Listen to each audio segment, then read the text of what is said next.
Let us sing a song that will cheer us by the way. In a little while we're going home. 성도들의 교과 공부를 응원합니다. 강남하늘교회 교과방송입니다. 네, 오늘은 교과 12과 바벨론에 임한 심판 공부하겠습니다. 벌써 12가네요. 아, 끝이 보여요. 왜 이렇게 좋아하시나요? 네. 아, 많이 힘들었습니다. 네. 며칠 전 저희 교회에서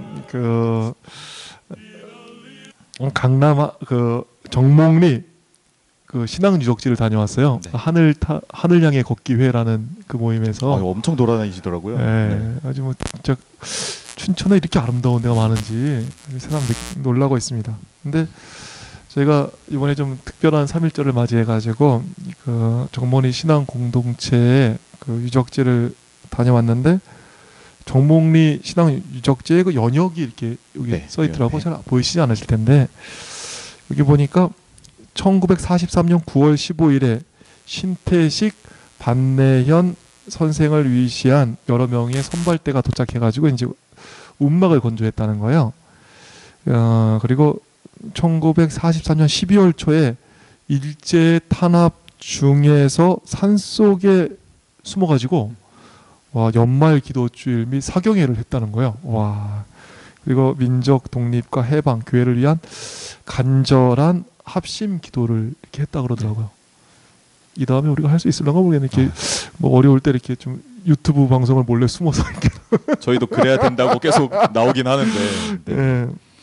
그런데 아쉽게도 1943년 12월 28일에 일제 탄압에 의해서 제7일 안식일 예수재림 교회, 저희 교회가 해산이 돼버리는 거예요.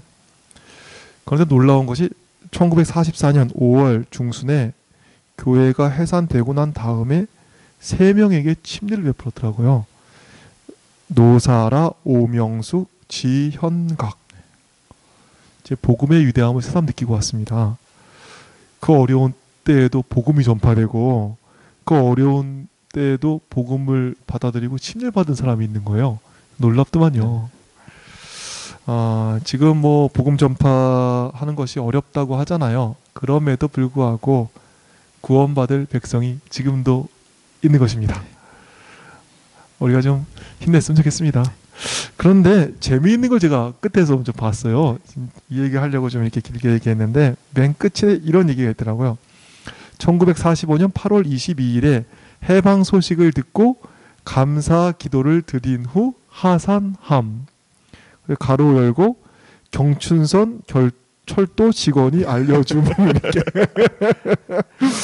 그러니까 일제 치하에서 이제 일본에 의해서 교회가 해산되고 산속에 숨어 들어가가지고 얼마나 힘들었겠습니까.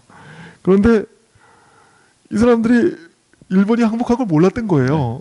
그러니까 8월 22일에 알았으니까 일본이 망했는데도 일주일 동안은 몰랐던 거예요. 일주일 동안 얼마나 마음대로 살았겠습니까. 제가 이 기록해 보니까 정몽리의 성도들이 일본 순사들이 다녀간 다음에는 안식일에 함께 모여서 예배를 못 드렸대요. 일본 순사가 다녀간 다음에는 2-3명씩 이렇게 산속에 들어가가지고 조용히 안식일을 보내고 왔다는 거예요. 일본이 망한 다음에 그 일주일 동안 마음 놓고 참배해도 됐을 텐데, 안식일 예배 마음 놓고 드려도 됐을 텐데, 일본이 망한 걸 몰라가지고 숨어서 예배 드렸을 거 아니에요. 얼마나 안타깝습니까. 제가 막 가서 알려주고 싶네요.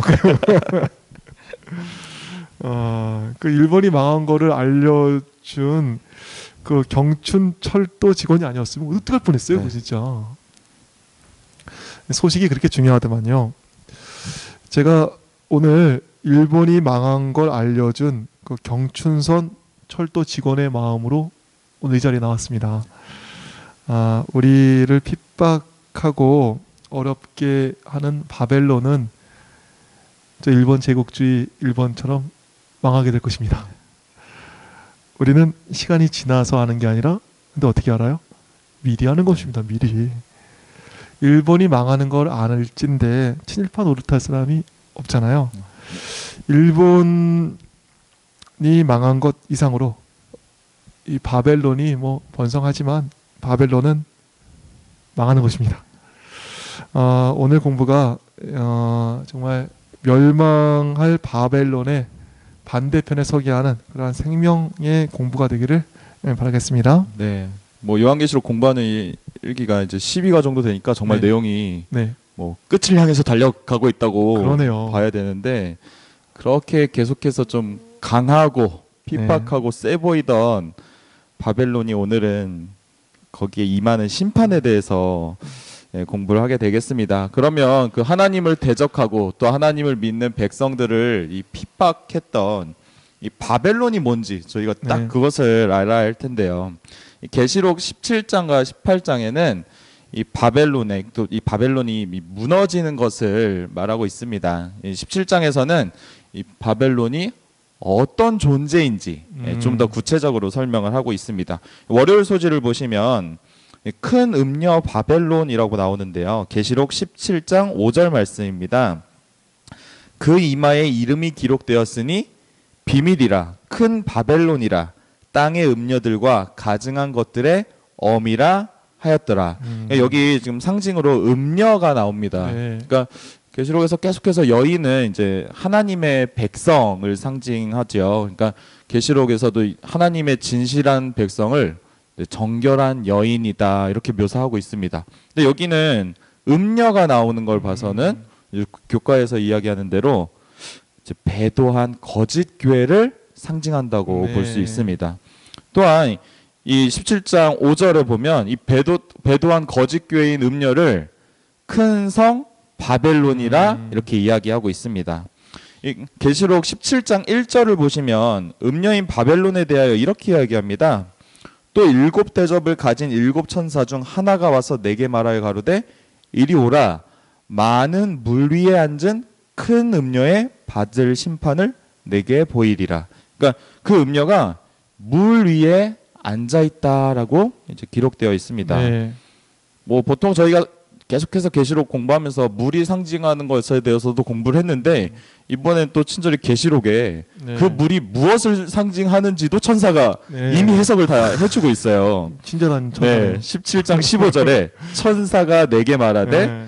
내가 본 바 음녀에 앉은 물은 백성과 무리와 열국과 방언들이니라. 그러니까 상징을 보여주시고 그 상징이 무슨 뜻인지까지도 말씀을 해주고 계십니다. 이 물은 많은 백성과 무리와 열국을 뜻한다고 합니다. 그러니까 즉 많은 무리에 앉은 음녀인 이 바벨론은 자신의 계획을 실현시키기 위해서 이 대중의 지지에 의지를 하는 것입니다. 그러니까 이 음녀가 대중의 지지에 굉장히 의지를 하는데 네. 이 지지하는 세력에 대해서 조금 더 살펴보면 이제 계시록 17장 2절로 계속 이어지는데요.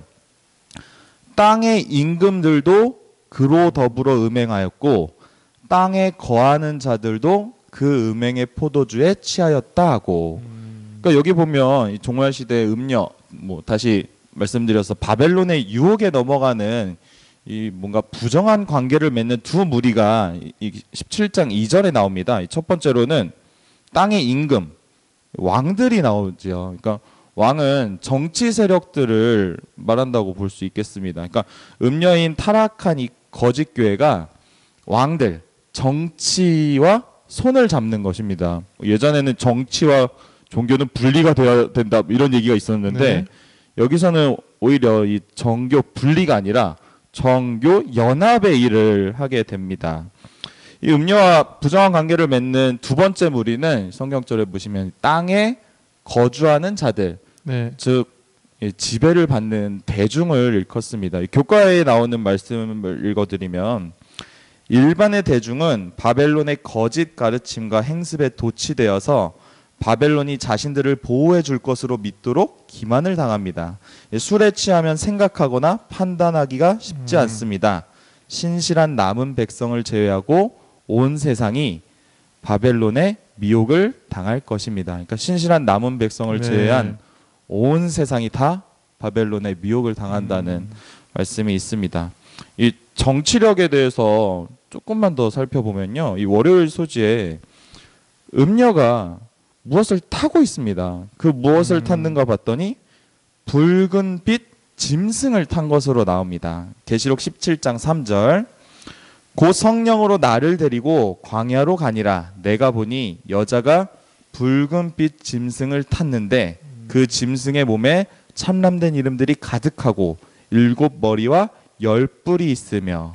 그러니까 음녀가 그 종교 단체를 상징한다면 짐승, 계속해서 요한계시록 우리 교과 방송을 열심히 보셨다면 짐승은 딱 떠오르실 거예요. 어떠한 나라나 어떤 힘을 가진 정치 세력을 네. 의미한다. 그렇게 상징하는 것을 계속 공부하였습니다. 뭐 다니엘서를 연구하셨거나 또 올해 요한계시록을 열심히 연구하셨다면 뭐 상식으로도 아실 수 있을 것 같아요. 짐승은 정치 세력이나 어떤 나라를 상징합니다. 그러니까 음녀가 붉은빛 짐승을 탔습니다. 정치와 종교가 하나가 된 모습을 딱 볼 수 있죠. 그리고 이 음녀가 짐승을 탄 것을 봤을 때 종교가 정치 세력을 지배할 것을 또한 나타내주고 있습니다.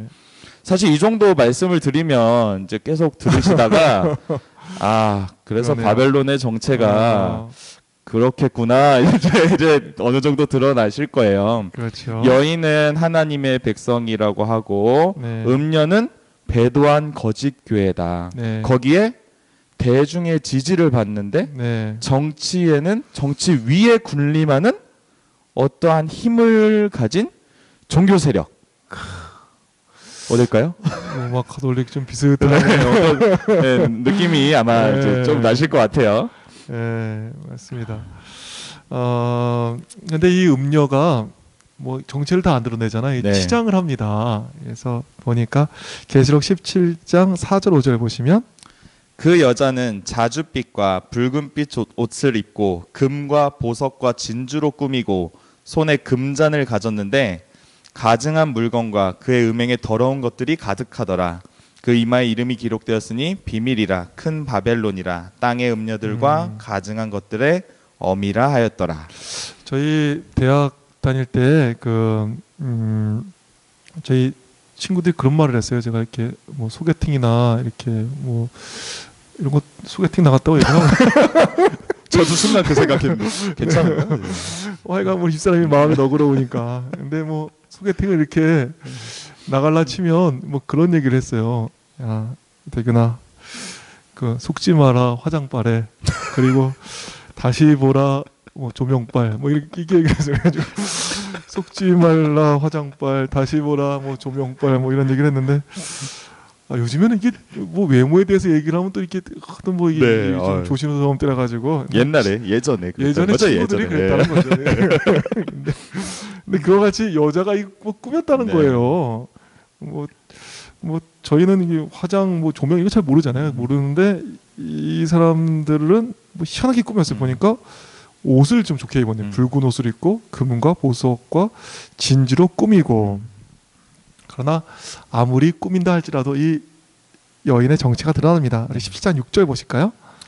또 내가 보매 이 여자가 성도들의 피와 예수의 증인들의 피에 취한지라 내가 그 여자를 보고 기이 여기고 크게 기이 여기니. 네, 여기 보니까 음녀 바벨론은 그리스도를 증언하다가 죽은 성도들의 피에 취해 있는 것으로 묘사되고 있습니다.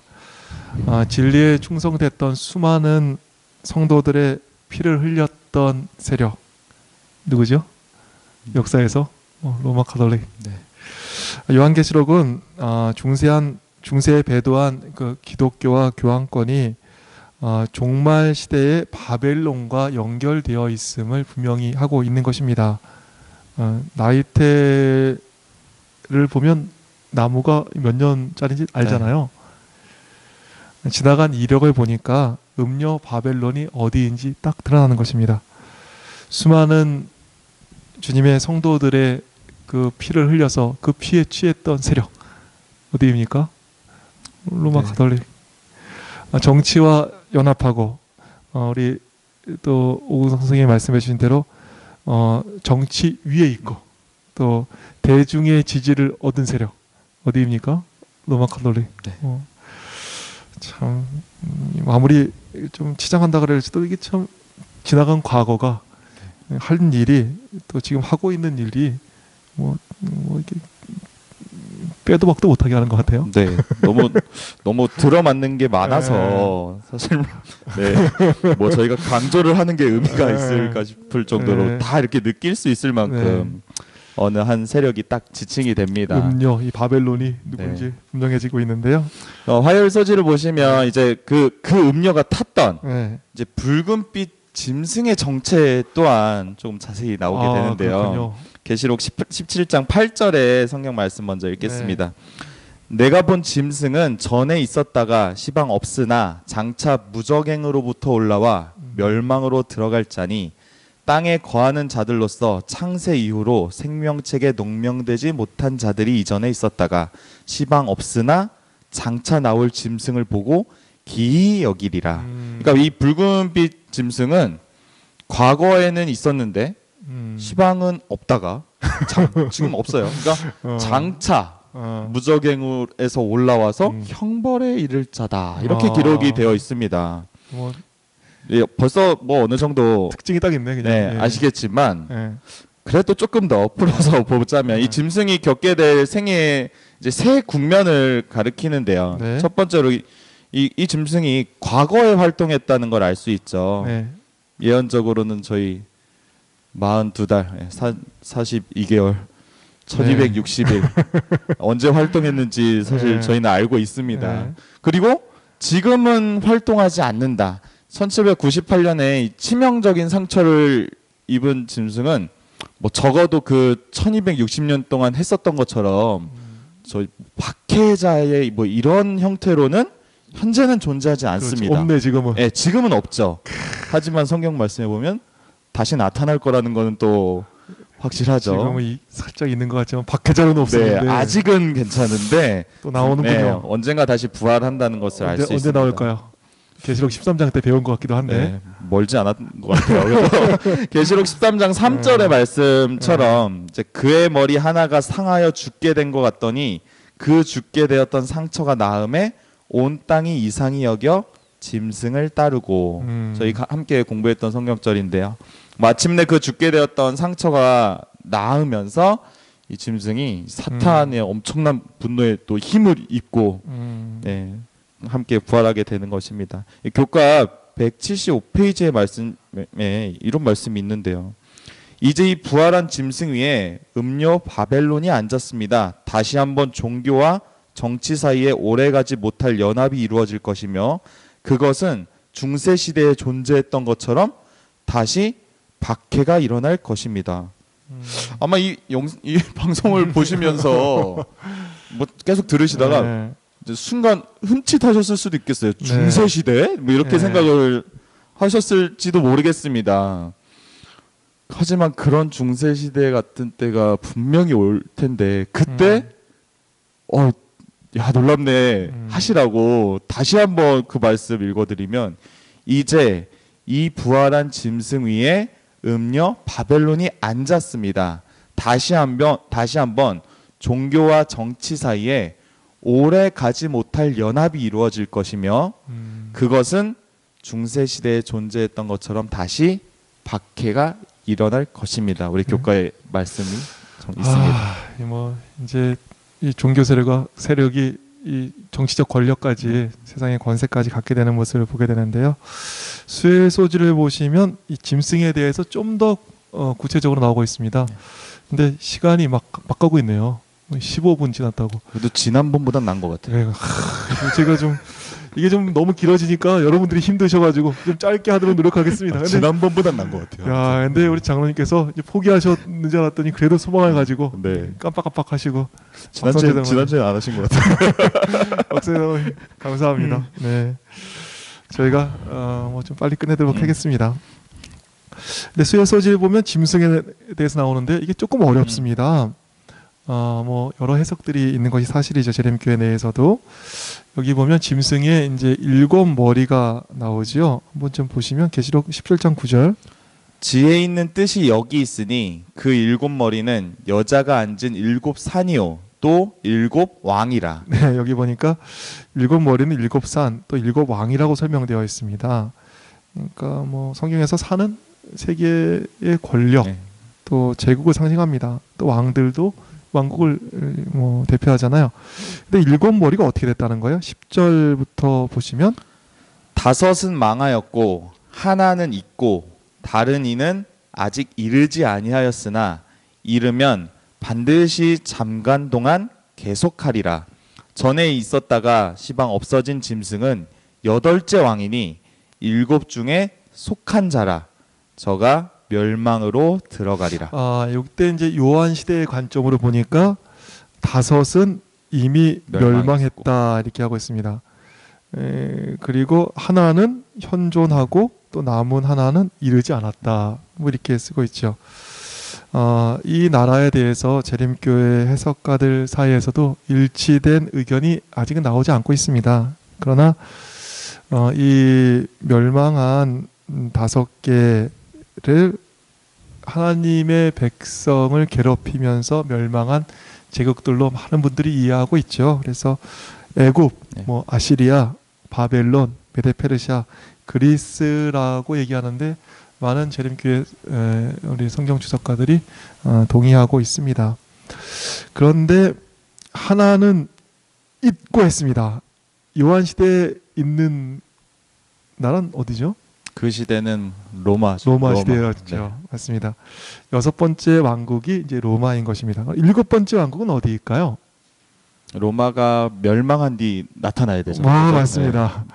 다음. 요한 시대가 끝나고 이제 로마가 멸망한 뒤 출현하게 되는 세력 어디죠? 교황권. 네. 계시록 13장에서 세상을 지배하면서 하나님을 해롭게 할 이제 바다 짐승으로 이제 등장하는 거죠. 일곱 번째 머리가 어디라고요? 로마 카톨릭. 잘 기억해 두셨으면 좋겠습니다. 그런데 계시록 17장 10절을 보시면요. 다른 이는 아직 이르지 아니하였으나 이르면 반드시 잠깐 동안 계속하리라. 아직 이르지 않은 머리가 이제 다시 나올 것인데 잠깐 동안 계속된다는 거예요. 그럼 11절 얼른 보시죠. 이게 어떻게 또 되는지. 전에 있었다가 시방 없어진 짐승은 여덟째 왕이니 일곱 중에 속한 자라.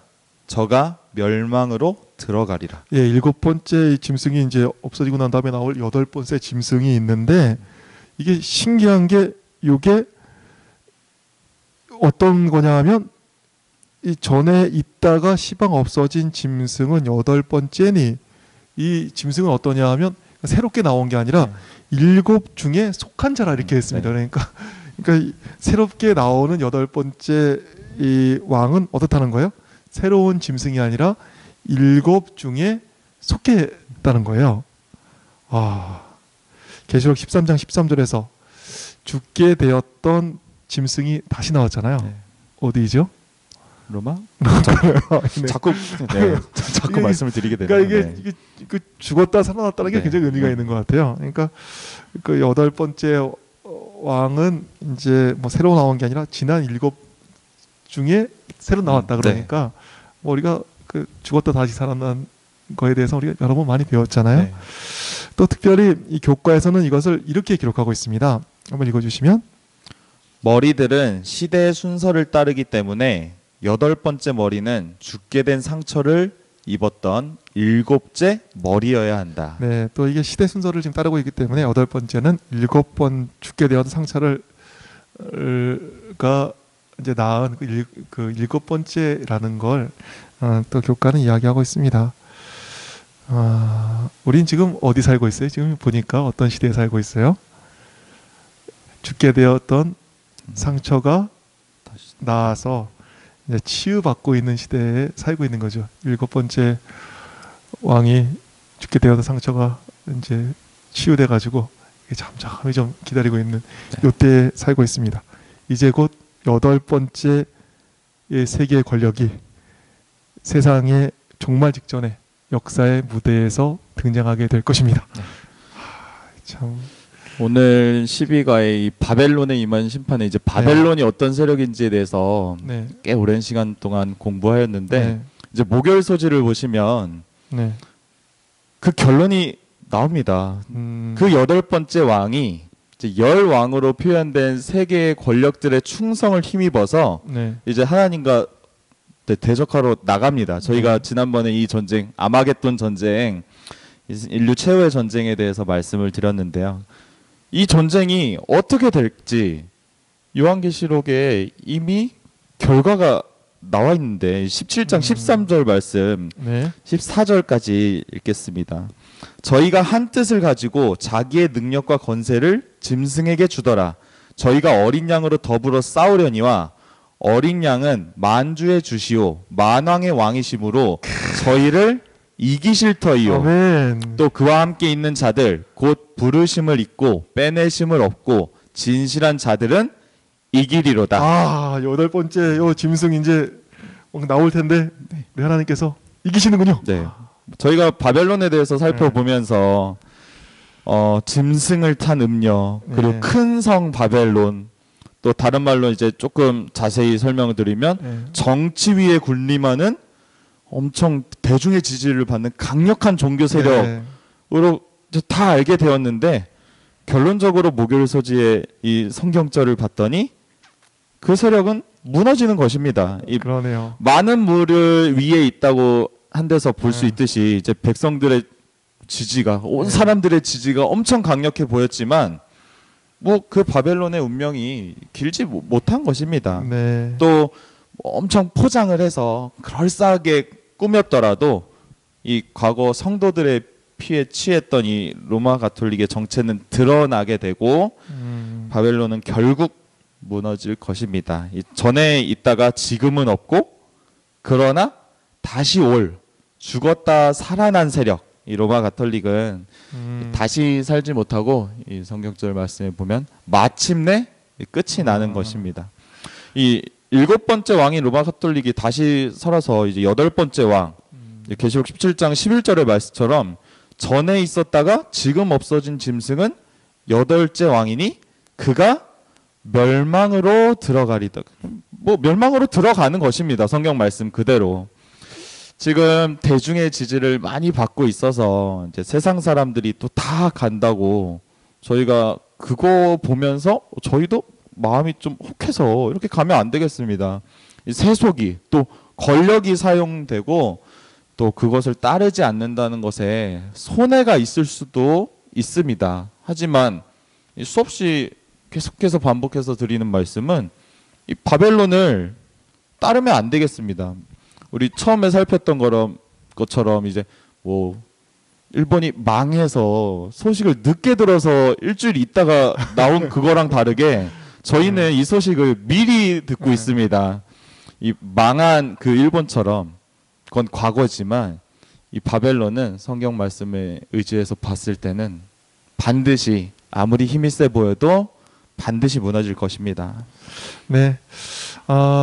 바벨론 뭐 강력해 보일 수 있습니다.